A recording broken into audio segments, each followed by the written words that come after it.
Di sini sudah jawabannya. Kalau Anda lihat saya ceramah, kalau Anda lihat saya bahas tentang baginda Nabi, saya nangis. Di sini jawabannya.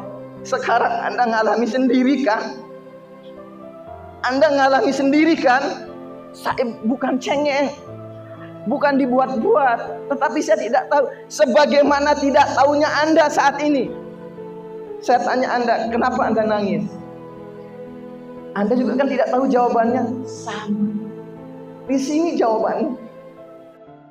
Syukur alhamdulillah, kita memuji Allah Subhanahu wa taala atas segala limpah karunia-Nya kepada kita, sehingga tidak terasa kita kembali berkumpul di Masjid Husnul Khotimah, masjid kebanggaan warga lingkungan Karangbuaya niki, untuk bersama-sama kita memperingati maulid atau kelahiran baginda Nabi besar Muhammad sallallahu alaihi wasallam. Padahal rasanya baru kemarin kita maulid, sekarang sudah maulid lagi. Kemarin rasanya hari Ahad, sekarang hari Ahad lagi. Kemarin rasanya Senin, sekarang udah Senin lagi. Singkat rasanya, dari tahun berganti tahun, bulan berganti bulan, pekan berganti pekan niki, singkat rasanya. Sehingga alangkah ruginya kita, alangkah ruginya orang yang melalui singkatnya hari niki dengan kebencian. Rugi orang yang melalui singkatnya waktu niki dengan iri hati. Karena kita bahagia saja, Pak. Ndik cukup waktu niki. Kita mau habiskan waktu sama anak kita, sudah datang undangan. Kita mau habiskan waktu untuk menghadiri undangan, sudah ditelepon untuk ke undangan berikutnya. Padahal ini kebaikan, tidak cukup waktunya. Apalagi kita mau habiskan lagi dengan rasa benci. Apalagi kita mau habiskan lagi dengan rasa iri. Ya. Nah, itulah salah satu hikmahnya, salah satu manfaat fadilahnya kita di Lombok niki, khususnya di Kota Mataram dan Lombok Barat niki, di berbagai lingkungan dusun niki masih memperingati kelahiran baginda Nabi besar Muhammad sallallahu alaihi wasallam, seperti tadi yang disampaikan sama ketua takmir masjid. Salawat serta salam dek lupa tahadihang di Pak junjungan ta baginda Nabi besar Muhammad sallallahu alaihi wasallam. Allahumma sholli wa sallim wa barik alaihi. Yang tadi yang sayup-sayup dengar niki dari rumahnya Pak Nukman, Jadi alhamdulillah Pak MC Master of Ceremony tadi tiang sekitar jam 10:30 sudah berada di Karangbuaya. Tapi tiang mampir dulu ke rumah salah seorang santri supaya selesai Karangbuaya tiang bisa langsung ke undangan berikutnya. Jadi dari sana tiang dengar sayup-sayup bacaan berzanji dipimpin sama Bapak Ustadz Haji Sanusi, Masya Allah. Nikilah salah satu yang meyakini tiang, walaupun ngumbe-ngumbe hebohnya berita tentang Megatrust. Megatrust niki gempa yang berpotensi tsunami. Salah satunya kesebutlah niki Bali Lombok akan kena dampak Megatrust. Dan itu luar biasa beritanya. Sampai-sampai arat dengan wah berpikir gin beli tanah kapling lek Kalimantan. Lek ibu kota Nusantara si baru niki. Saya nggak iya doang dek nak kesebut niki si kena Megatrust niki. Sang niki strategi marketing badek masing agar laku kaplingan lek ibu kota niki. Wow, musibah doang lek ini nih Kalimantan doang dek mana. Jadi berbondong-bondong. Tapi tiang napi-napi ling dengan niki salah sekitnya mohon maaf, ialah si aran informasi teknologi niki anak tiang iya doang luntur ketua nangna. Duh, buya, gimana nanti kalau terjadi Megatrust? Nah, karena SD tahu narang Megatrust nggih. Ara dendek pikiran ling tiang. Dendek pikiran. ukuran kane terjadi megatrust anakku dek na masalah cenga insya Allah idan dek tegin kena dampaknya. Andai kata kemarin niki terjadi megatrust, terjadi informasi tsunami, katanya tiang yakin lingkungan Karangbuaya dan beberapa tempat yang malam itu sedang selawatan dek nekena. Seperti yang dikatakan oleh Syekh Zarnuji dalam Ta'lim Muta'allim di bab tentang doa. Jadi kalau sudah bala bencana itu sudah ditakdirkan oleh Allah, kata beliau, tidak mungkin kita akan menghindarinya. Tidak mungkin kita akan menolaknya. Ya, walaupun ada di salah satu ungkapan mengatakan bahwa satu-satunya yang bisa nolak takdir itu adalah doa. Kalaupun bala bencana musibah itu terjadi, bi barakati doa, kata beliau, karena berkat doa itu kita akan terselamatkan. Kalaupun kita tidak terselamatkan, maka bi barakati doa itu kita akan diberikan hati yang ridho. Kita akan diberikan hati yang nerima. Dan salah satu doa terbaik itu, bapak-bapak, bapak-bapak, ibu-ibu tiang, warga lingkungan Karangbuaya, salah satu doa terbaik itu adalah doa yang kita pantulkan melalui baginda Nabi besar Muhammad Sallallahu Alaihi Wasallam. Kalau kita doa, Pak, bisa jadi tidak diterima oleh Allah Subhanahu Wa Taala.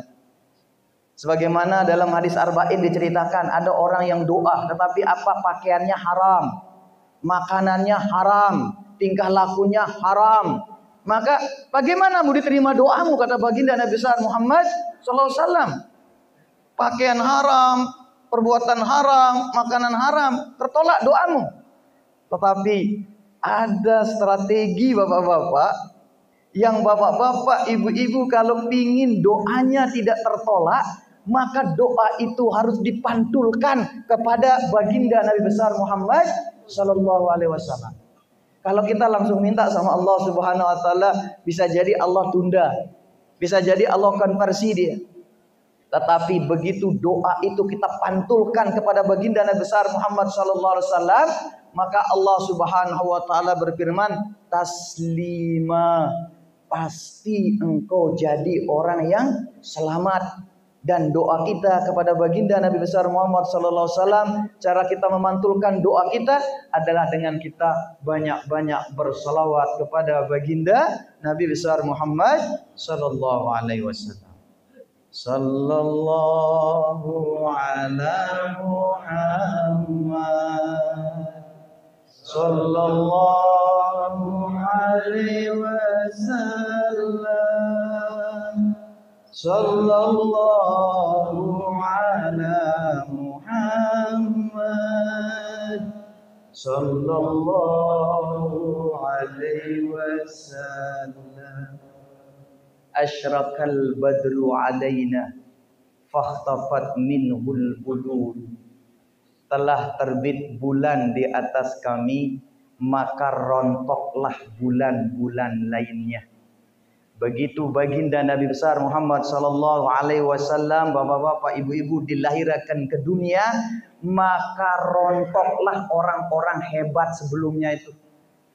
Kalau ada orang hebat sebelum baginda Nabi besar Muhammad Sallallahu Alaihi Wasallam dilahirkan, begitu beliau dilahirkan, tidak ada lagi orang hebat. Kalau ada orang yang begitu alim, kalau ada orang yang begitu soleh, kalau ada orang begitu dekat dengan Allah Subhanahu Wa Taala, sebelum baginda Nabi besar Muhammad Sallallahu Alaihi Wasallam dilahirkan, begitu beliau lahir, maka semuanya itu jadi biasa-biasa saja. Tak terkecuali jika ada sebelum baginda Nabi besar Muhammad Sallallahu Alaihi Wasallam, ada raja, ada bangunan, ada manusia yang gagah, bangunan yang tinggi, kerajaan yang luar biasa kekuasaannya. Bahkan ketika baginda Nabi besar Muhammad Sallallahu Alaihi Wasallam dilahirkan, semuanya roboh. Dan ini cara Allah Subhanahu Wa Taala memperingati kelahiran kekasih, memperingati kelahiran manusia yang dicintai, yakni baginda Nabi besar Muhammad Sallallahu Alaihi Wasallam. Jadi ngomong-ngomong tadi, kalau ada orang ganteng, Kalau ada orang cantik, kalau ada orang sempurna fisiknya, sebelum baginda Nabi dilahirkan, begitu beliau dilahirkan, maka semuanya itu jadi tidak ada apa-apanya. Sebagaimana yang digambarkan oleh Hasan bin Sabit dalam syairnya, apa kata beliau? Wa ahsana minka lam taraqattu aini wa ajmala minka lam talidin nisa khuliqta mubarra'an min kulli aibi ka'annama khuliqta kaifa tasha. Kalau ada orang yang bilang kita berlebih-lebihan cara kita mencintai Nabi, maulid kayak gini ini gulu, lebih-lebihan cara Anda mencintai baginda Nabi. Kalau ada yang mengatakan tadi selawat berjanji itu, oh ini selawat syirik ini, karena apa? Karena terlalu mengkultuskan baginda Nabi. Tidak ada yang lebih berlebih-lebihannya dibandingkan syairnya Hasan bin Sabit kepada Nabi. Dan waktu itu Nabi masih hidup. Ketika syair ini diperuntukkan kepada baginda Nabi, Nabi senang. Sampai-sampai Nabi bilang apa sama Hasan bin Sabit? Pokok sidan di daging taman neraka. Anda ini tidak akan dibakar sama api neraka. Karena syair yang indah itu. Apa katanya? Wa ahsana minka lam taraqattu aini. Yang lebih indah dari engkau wahai Muhammad tak pernah terlihat mataku. Padahal siaran dengan Arab niki bapak-bapak tiang, ibu-ibu tiang, kalau ada kategori atau kriteria dengan ganteng, dengan seleh niki, maka dengan Arab niki 99% ada pada dirinya. Mbe ukuran dengan ganteng, dengan seleh, bapak-bapak, ibu-ibu tiang, penembe tegita keseriuk langan muana. Ngombe-ngombe awakna mudian. Yang penting muana julu tegita. Nggih, mbe ukuran niki dengan teparan seleh, apalagi dengan Indonesia, penembe harus neputih. Ya ampun laku makin produk skincare. Nggih. Ya ampun laku makin bembe tok dagang dengan berdagang muti ang sugih. Nggih, amun dagang make up muti ang niki sugih karena patokan seleh ganteng dengan Indonesia putih. Nggih. Dengan Arab putih. Si kedua mancung. Nggih. Ya ampun makin dengan berlomba-lomba mancung ang hidungna. Nggih. Dengan Arab diulah operasi diulah filler hidungna niki wa mancung. Si ketelu mohon maaf niki matana lebar.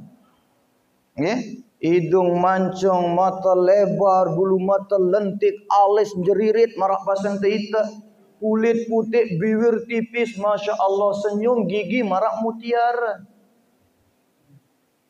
Amunita, masya Allah, 5 jari pak, lahir-lahir pesek, bedeng, 5 jari. Tetapi ketika baginda Nabi Muhammad SAW lahir, apa kata Hasan bin Sabit? Wah, ndara keindahan yang terlihat mataku begitu engkau terlihat baginda Nabi. Wa ajmala minka lam talidin nisa. Dan yang lebih ganteng dari engkau itu tak pernah dilahirkan wanita. Sehingga seperti yang tadi dikatakan sama Pak Ketua Takmir Masjid, nggih. Kalau kita mengenal Nabi, semakin kita mengenal dan semakin mengenal Nabi niki, masya Allah, satu niki hati kita jadi lunak. Wajib pasti jadi lunak. Maka ketika kemarin yang umroh bersama 200 orang lainnya niki, dan umroh-umroh sebelumnya di sana yang kasih tahu beliau-beliau. Di sini sudah jawabannya. Kalau Anda lihat saya ceramah, kalau Anda lihat saya bahas tentang baginda Nabi, saya nangis. Di sini jawabannya. Sekarang Anda ngalami sendiri kan? Anda ngalami sendiri kan? Saya bukan cengeng, bukan dibuat-buat, tetapi saya tidak tahu. Sebagaimana tidak tahunya Anda saat ini. Saya tanya Anda, kenapa Anda nangis? Anda juga kan tidak tahu jawabannya. Sama. Di sini jawabannya.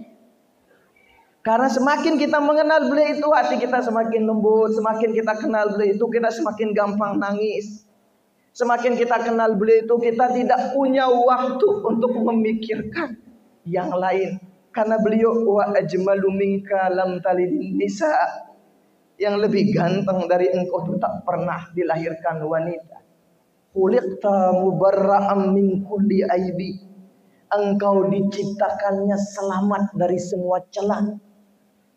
Baginda Nabi dari ujung rambut sampai ujung kukunya itu tidak ada celah. Dari ubun-ubun sampai telapak kakinya tidak ada celah. Dari samping kanan, samping kiri, dari depan, dari belakang, dari atas, dari bawah. Kita lihat beliau itu tidak ada celah. Ka'annama khuliqta kaifa tasha. Seolah-olah kata Hasan bin Sabit, tidak ada yang lebih-lebihan dari ini syair manapun. Hasan bin Sabit bilang apa sama Nabi? Ka'annama khuliqta kaifa tasha. Seolah-olah engkau diciptakannya sesuai dengan yang engkau pinta. Makhluk minta sama Khaliq, ciptakan saya seperti ini.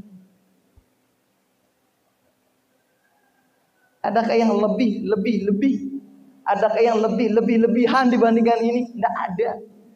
Kalau pelunggu hanya maulid, hanya serakal tadi. Kalau pelunggu hanya jugelang dulang itu belum berlebih-lebihan. Masih mungkin rendah namanya cinta kita itu.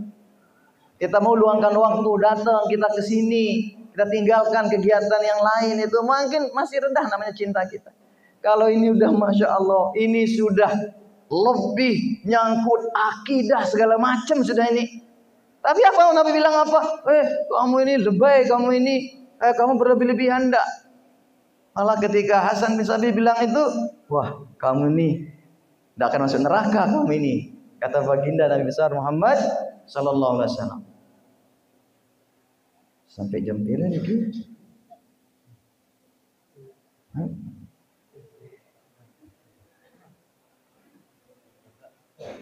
Sampai jam 12. Sampai jam 12. Tiang dit yang milih masih. Timak beli ngenong gendek ling tiang. Nah ini yang pertama Bapak-bapak Ibu-ibu tiang. Kemudian yang kedua, kenapa Hasan bin Sabit menyampaikan syair ini kepada baginda Nabi besar Muhammad sallallahu alaihi wasallam? Ternyata Bapak-bapak Ibu-ibu tiang, Hasan bin Sabit, sahabat-sahabat dan ulama-ulama setelahnya itu tahu bahwa bentuk badan kita yang sempurna ini itu cetakannya adalah nama baginda Nabi besar Muhammad sallallahu alaihi wasallam. Masya Allah. Ini cetakannya Allah kasih nama kekasihnya itu Muhammad. Okay? Itu sudah ketika Nabi Adam diciptakan, Nabi Adam udah ngeliat-liat itu di tembok-tembok surga itu kok ada tulisan Muhammad. Nabi Adam itu cetakannya jadi kayak kita sekarang ini itu nama baginda Nabi besar Muhammad sallallahu alaihi wasallam. Sekedar nama, ya. Sekedar nama beliau dijadikan cetakan makhluk, kita jadi ahsani taqwim. Kita jadi makhluk paling sempurna. Sekedar nama beliau dijadikan cetakan nih bentuk fisik kita nih.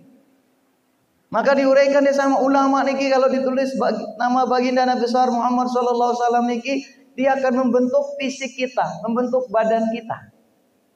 Okay? Mimnya itu menggambarkan kepada kepala dan leher kita. Yang mim arti itu minnah, anugerah.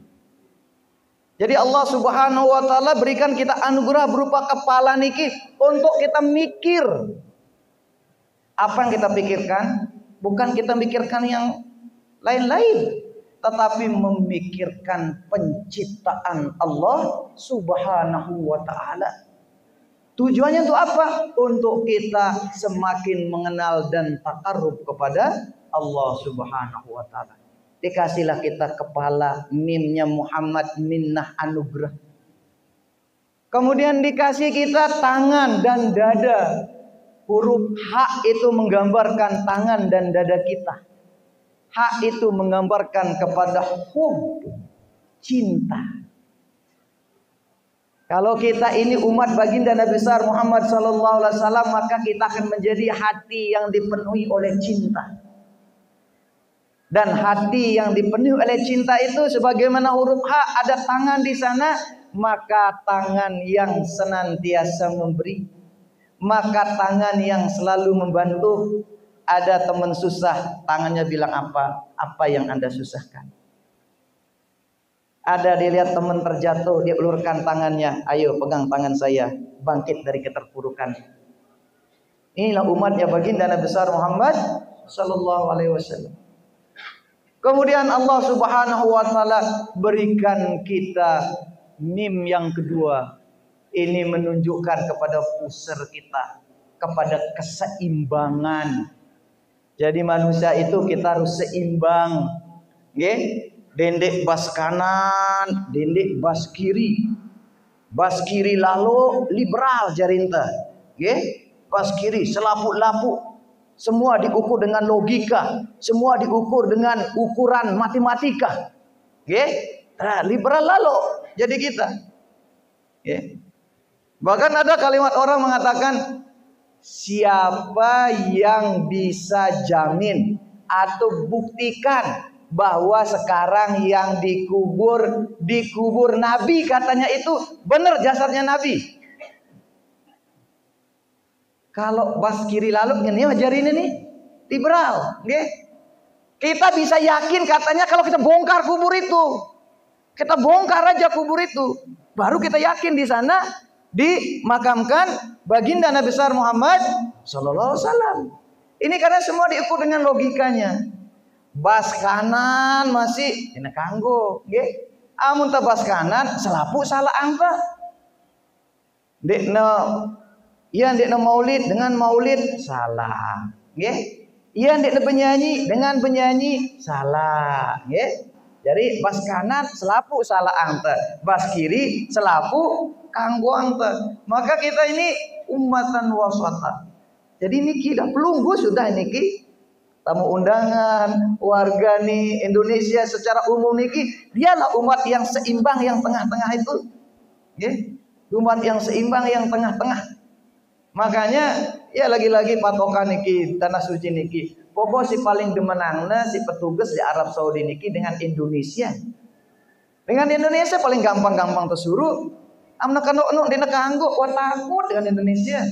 Haram lina wah ta neraka kulaun lina. Wah yang ngali nggih. Dina bani pongo-pongo di Indonesia. Beda barang si lain-lain ngelawan doang. Dengan Indonesia. Kemudian yang terakhir huruf dal. Itu menjelma menjadi kaki kita, ya. Jadi dal niki artinya dawam, ya. Jadi kita itu harus bergerak, jangan ngomot. Kalau mau jadi orang sukses itu bukannya kita ngitung niki mimpi kita angka piragin subuh, bukan, ya. Atau kita pelototi HP judi slot, bukan. Kalau pengen sukses itu gerak, kita dikasih kaki, dal jadi kaki kita itu dawam, senantiasa bergerak, senantiasa berdakwah. Supaya apa? Supaya kita jadi sa'idum fid dunya wa sa'idum fil akhirah. Mungkin sekedar niki yang bisa tiang sampaikan. Kurang lebihnya tiang tunas maaf. Adanallah wa iyyakum ila sabilil falah wal muwafiqil aqwamit thoriq. Wassalamualaikum warahmatullahi wabarakatuh. Waalaikumsalam.